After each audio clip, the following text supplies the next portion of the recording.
forward onto Amoonguss and Incineroar, but having the immediate burst damage potential from Nils' side is gonna pay testament to that, but we will find out as we have game one of your second semi-final ready up.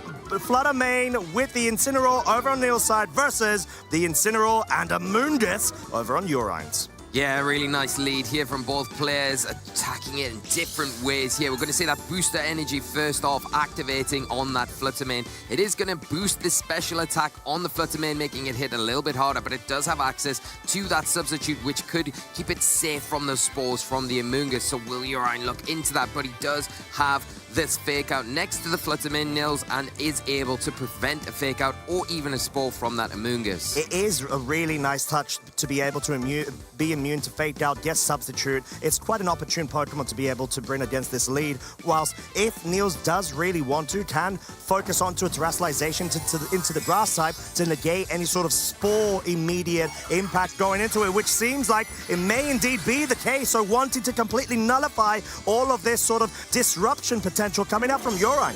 Yeah, and we do see the grass terrestrialization here on Nils' side of the field, but the Amoonguss not wanting to take any damage this turn, just going for a protect here, seeing what Nils is going to do to set up the fake out coming out to stop and prevent that Incineroar from doing anything this turn. Of course, if it went for the parting shot, it can go through a substitute, but more importantly, Nils has got that substitute set up, keeping it safe, at least going into this next turn. And I think that is what Nils has identified. He wants to at least be able to not allow Jorijn to disrupt his flow. He wants to get the correct setups going. He needs to make sure that the Ursaluna, if it is in the back, it is brought in before it gets put to sleep and does have that Flame Orb proc in order to completely ignore any sort of disruption impact from the Amoonguss. Yeah, but now the Flutter Mane in a position where it can start putting out damage. It does have to be careful, of course, because now if we see the Incineroar on your side of the field go for a Flare Blitz potentially into that Flutter Mane, it would open the door then for that Amoonguss to go for the double up into that slot and then utilize the Spore once again.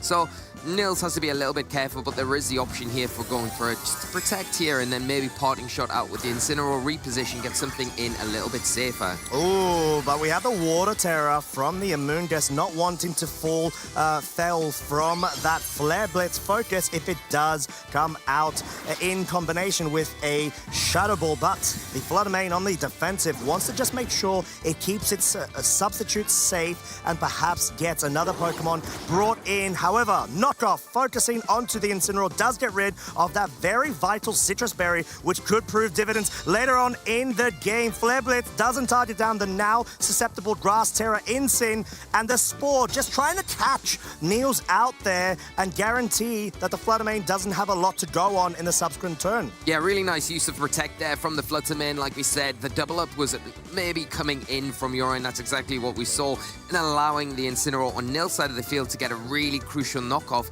taking away a little bit of recovery options for the Incineroar on Jorij's side of the field. Now looking a little bit difficult to get around this combination. Again, the double up here is still present. Now, do you keep the Flutter Mane in, allowed to go to sleep, or do you switch it out to maybe something like your own Amoonguss if you have brought that as an option?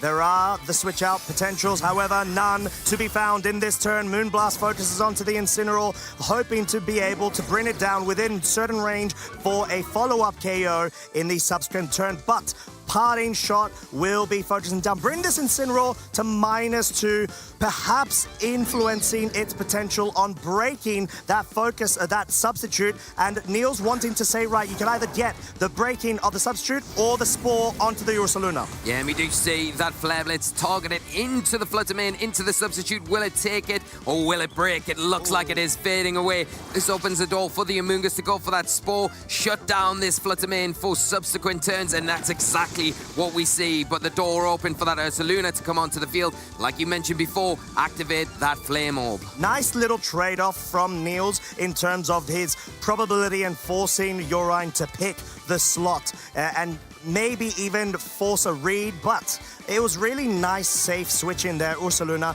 the Flutter Mane can try to go ahead and start withering away the additional turns of sleep, but Ursaluna cannot be put at all to sleep from this point onwards. Ursaluna just wanting to go for the critical damage at this point. Yeah, and now in an awkward position, the Fluttermane switching out, not wanting to take any unnecessary damage, allowing the Incineroar to come onto the field now, dropping another Intimidate onto the Incineroar on Jorijn side of the field, taking it down to -3 attack, not really affecting the Amoonguss, of course, but it is retreating in this situation, not wanting to take any of those big facades from the onslaught of that Ursaluna, and Goldingo making its way onto the field as a parting shot coming out, taking the Ursaluna down to -1 attack, will quell those attacks for at least a little while to allow Jorijn to get a foothold in the game. However, there is still the potential of a very powerful Earthquake, even though it is still at -1 of its attack, to be able to deal really good amounts of damage onto this Goldingo, given that now the Grass Terra Incin is by Nils's Ursaluna's side. We're going to have to find out special attack increase due to the Porygon 2's download boost, but no Earthquake Facade, dealing so much damage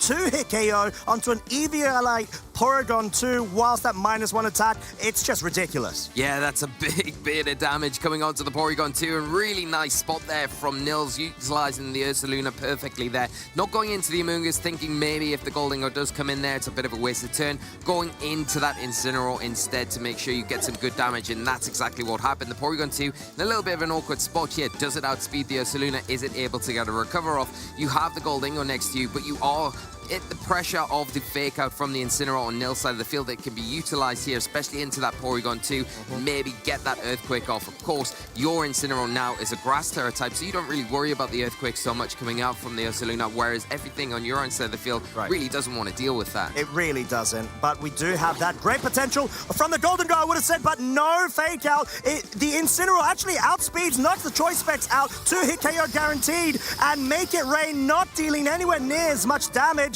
as it originally would have, which could have been quite detrimental onto this Ursaluna. Ice Beam Focus does pick up the KO onto the Incineroar, which is, of course, weak to the Ice-type move. And that doesn't matter one little bit, because the Incineroar going down, it's done its job, it's got the knockout off, and the Ursaluna going for that Facade now into the Porygon 2, picking up a huge knockout. Huge knockout indeed, allowing the board state to immediately fluctuate for both of these trainers in this scenario, allowing them to be able to bring in a fresh Pokemon. But my word, Goldingo losing the Choice Specs can prove to be quite detrimental in terms of its original damage output calculated by Jorijn situation. Yeah, getting the knockoff onto that, removing the Choice Specs before it was able to go for that Make It Rain was absolutely huge there, and allowing the Ursaluna to eventually get that Facade off, which is so important into the Porygon 2. Now the Amoongusses on both sides come back onto the field. We've got the Water type on the Jorijn side, and then we have the regular Amoonguss on Nils. And the thing is about the Water Terra Amoonguss over on Jorijn side, it can now be redirected for any sort of focus points of spores or general damage which you would like to see, which isn't something you commonly see, but it's great for Nils' positioning. Yeah, exactly. And that Earthquake as well is hitting for neutral damage on the Amoonguss if Nils decides to go for that. It's a nice, easy turn here. The Make It Rain has dropped the special attack on that Goldingo already, so it's not going to be doing as much going into this next turn. You've got to expect the Ursaluna going to be able to survive that and then potentially go for an Earthquake, damaging your own Amoonguss, but it could be an option here. Oh, but staying in, hoping to be enough to pick up the Ursaluna, but not quite. Now brought down to -2 of its special attack, but Nils' Amoonguss does move first, does go for the Spore, and does put asleep that pesky little Amoonguss over on Jorijn side, whilst we have the Headlong Rush, guaranteeing the KO, bringing Jorijn down to his final 2 Pokemon. That's a huge turn here and a further step in the right direction for Nils, picking up a big knockout onto that Goldingo, taking the second Make It Rain after that special attack drop,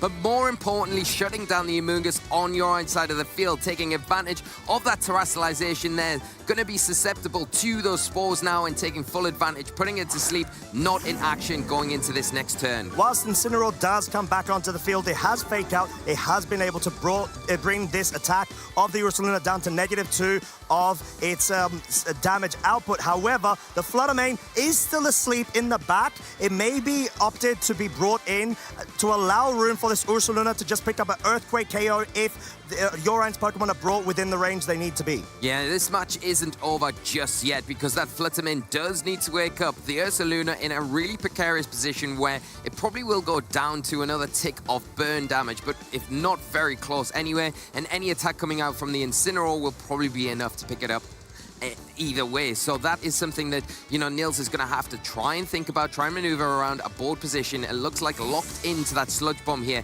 If the Amoonguss can get that off into the Incineroar, is it going to be enough to pick up the knockout there? If it is, you're one step away from taking this game one. And we need to make sure whether there's a Flare Blitz connect there to pick up a KO on Amoonguss, I would say, but the Fake Out wanting to play it safe. Sludge Bomb, not quite enough to pick up the KO. No poison impacted as well, and Amoonguss over on your own side is still asleep. So all of a sudden, we know that at least the Ursaluna, if it can outpace this Incineroar, at least the Amoonguss and the Incineroar is dispatched of, it can likely clean up this game. Yeah, and the problem is if the Incineroar goes after the Amoonguss here on Nils' side, it has got the Rocky Helmet. Now with that subsequent damage from the Sludge Bomb, the Rocky Helmet recoil will be enough to pick up the knockout. So you've really got to pick your target right. Do you go after the Fluttermane here? If you see a Rage Powder to maybe give the Fluttermane a little bit more room, it could be really detrimental in losing the one big offensive threat that you've got. As Flare Blitz will be focusing down on the Amoonguss, not quite enough to pick up the KO. Of course, will be dealt damage and actually self-KO due to the Rocky Helmet. The Sludge Bomb does try to connect, whittle down the damage, or the HP of Jorein's Amoonguss. Although it does wake up, it does try to go for the side Pollen Puff, unfortunately failing, much to Jorein's detriment. Yeah, unfortunately the side Pollen Puff would have been so useful there, but not in time. The Incineroar already going down, and now the Amoonguss against the world, as we do see cancellation. Nils taking an early lead in this top 4 game here. And in what way he was able to do it? We saw a lot of interesting interactions. First couple of points would be Nils brought Ursaluna, did not bring Porygon 2. It did not bring a dedicated Trick Room mode. He was just more so relying on having the disruption availability from his side, the support Pokemon being the Amoonguss, being the Incineroar with Fake Out pressure as well. And we saw how important it was. Jorijn did try to focus down, break the substitute, which he was able to do it, but at the cost of the Ursaluna being able to be brought in and have the Flame Orb proc. Yeah, and you saw the detriment of that. It was a really good choice in the end from Nils, where it allowed the Ursaluna in, not being affected by the Spore, so it was free to kind of just fire off those big attacks as it wanted. Porygon 2 did put in some work for Jorijn, like we're seeing now, taking down the Incineroar, but I think at that stage, the damage had been done. We saw it get the jump on the Goldingo, knock off that Choice Specs, which was so pivotal in allowing the Ursaluna to get these big attacks off. 2-hit KOing Porygon 2, which was huge, removing that speed control and that threat after the download boost. Yeah, and Water Terrestrialization on the Amoonguss not really paying fruition as Jorijn would have liked there, being susceptible to the opposing Amoonguss. Headlong Rush, picking up the KO onto the Goldingo. But I do want to touch on the point as well, Lee. We saw Nils' Incineroar outspeed the Goldingo, giving a bit of an indication of both of those Pokemon, Incineroar likely being faster and Goldingo being slower. Yeah, and especially going into this next match as well, because both players have that Incineroar. So if you are Nils going into this next turn and the Incineroar comes out matching yours, you know you can go for the Fake Out into it because you can shut it down pretty easily because you've got the speed information already. You're outspeeding the Goldingo as well. If that comes out from your end, you know you can go for that knockoff into it pretty safely, get rid of that really detrimental Choice Specs item. If that had been on there, it would have really changed the dynamics and the outcome of that game because the Ursaluna may have not been able to take that as well as it did when that was knocked off. Precisely. So are we thinking then Jorijn may opt to go for some more a more dedicated form of being able to completely capitalize off of Nils' immediate offensive pressure, or at least its capability of handling a passive lead such as an Incineroar and a Amoonguss from himself?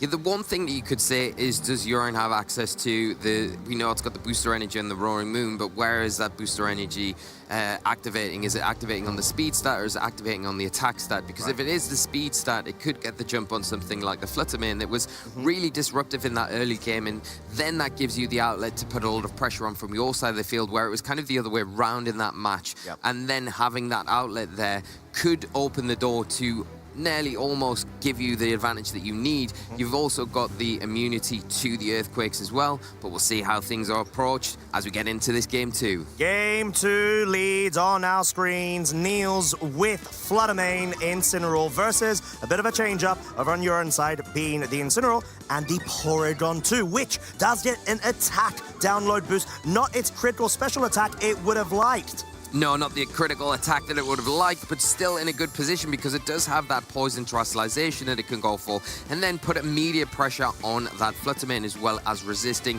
those fairy type attacks. The big thing is here, the Fluttermane in a position where right now it can pretty safely set up that substitute if it wants, and we know the speed interaction between the Incineroars. You can really do what you want. You can go for the fake out into the Incineroar on your own side of the field, or you can go for the fake out into the Porygon 2, or you could maybe even protect the Fluttermane here, reposition with a parting shot onto something like the opposing Porygon 2, allow it to get the Trick Room up, and then maybe drop your own Amoonguss onto the field, which is going to be in a really great position if we do see the dimensions flipped.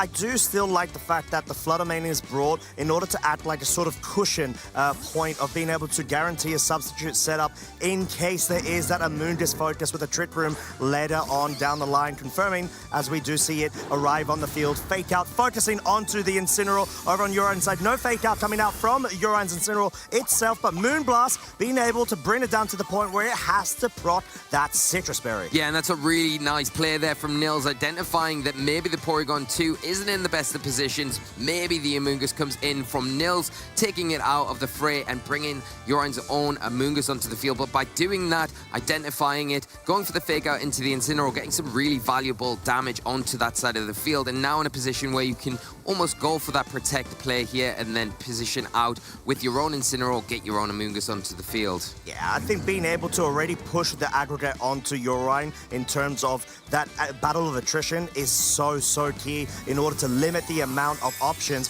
Jorijn has available to himself, as we do have the first terrestrialization of Game 2 being that Grass Terra Incineroar yet again wanting to negate any sort of pesky little spores. Yeah, great terrestrialization for that reason. We are seeing the substitute come out from the Fluttermane here, protecting against any potential spores. The Flare Blitz, though, from the Incineroar into the Amoonguss, the Intimidate really helping out there, taking it down to 50% health. The Rocky Helmet, a little bit of chip damage as well, but it does leave the Incineroar on Urine's side of the field open. It predicts it. Go for the huge Flare Blitz into that side of the field, taking massive damage here. And the Amoonguss now left to go for a big attack or a supporting option move if it chooses to. It could try to target down the Pollen Puff right now if this is a dedicated read for both slots, but no, wanting to at least try to cover for both scenarios. The Grass Terra all remaining on the field and still remaining susceptible to those spores. So a nice little middle ground play from Jorijn. However, you do really need a hard commit in order to slow down this momentum from Nils' side. Yeah, and the problem is now the Incineroar is probably in range of a double up from a Flare Blitz and a Moonblast here.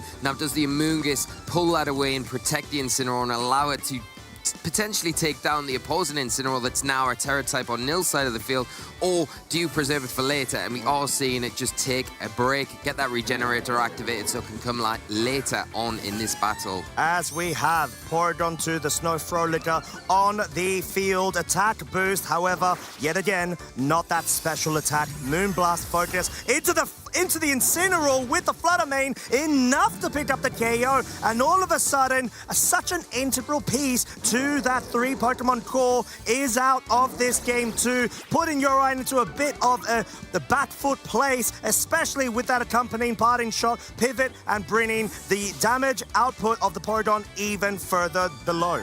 Yeah, and look, we are seeing the Ursaluna come onto the field now safely again when the Amoonguss isn't a threat to activate that Flame Orb. So important now, so it isn't going to be susceptible to the sleep. The nice thing that Nils has done here is got that substitute up. It's safe behind that substitute. The Ursaluna in a great position. Flame Orb activated, and now if the Porygon 2 does want to go for that terrestrialization, you can't do it as easy because you are going to be threatened by these big ground type attacks. Goldingo entering the fray for Jorijn. I do quite like Golden Go being brought onto the field. It does still have the option of going for that terrestrialization. We know the Fluttermane will likely try to target it down with a Shadow Ball. It depends if Nils is expecting the Terra or not, because we know Choice Specs does sort of lock it in that spot. We know Amoonguss is already in the back, so regardless, Shadow Ball feels a bit safe in this situation if you at least want to guarantee some sort of damage. Yeah, that would be really good if you can lock it in, of course. But we are seeing the Protect come out from the Ursaluna here, not one to contend with any damage coming out from potentially